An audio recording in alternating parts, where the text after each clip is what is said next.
Hi guys, જય રામાપીર. કેમ છો બધા? જો આજે આપણે ટ્યુશનમાં પહોંચી ગયા છે ને આપણા ટ્યુશનના જે દીદી છે એ સરસ મજાનો કૃષ્ણ ભગવાન લઈને આવ્યા છીએ. તો જો કેવા સરસ લાગે છે આ કૃષ્ણ ભગવાન, કેટલા સુંદર લાગે છે. બધાને કૃષ્ણ ભગવાન તો ગમતા જ હશે, હે ને? જો એટલે આજે મને પણ એવું થયું કે ચાલો આજે મારા બ્લોગની અંદર ભગવાન શ્રી કૃષ્ણને પણ લઈ લઉં.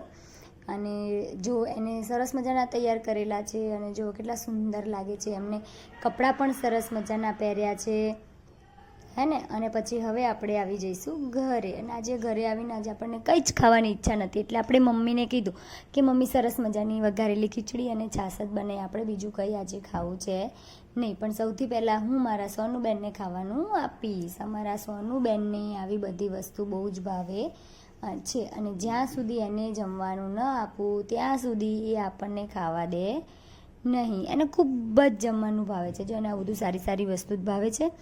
તો જો હવે હું એને આપીશ જમવાનું, તો એ નહીં ખાય. આને છે ને એક એવી ટેવ પડી ગઈ છે કે ભાઈ મને પાંજરામાં જ જમવાનું આપો ને દરવાજો બંધ કરી દો. અત્યારે મને એવું કહે છે તું દરવાજો બંધ કરી દે, હે ને? જો અત્યારે એને ખાવું બી છે ને દરવાજો પણ બંધ કરાવો છે.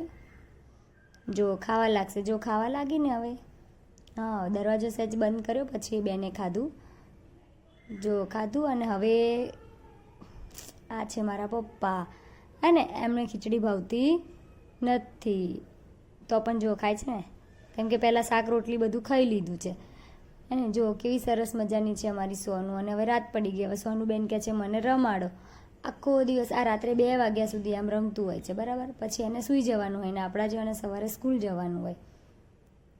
જો કેવી લાગે છે મારી સોનું? તમને બધાને કેવી લાગી કમેન્ટ કરજો. જો આખો દિવસ આવી રીતે ઘરમાં દોડ દોડ દોડ કરે છે, જેની પાછળ જાય. બાય.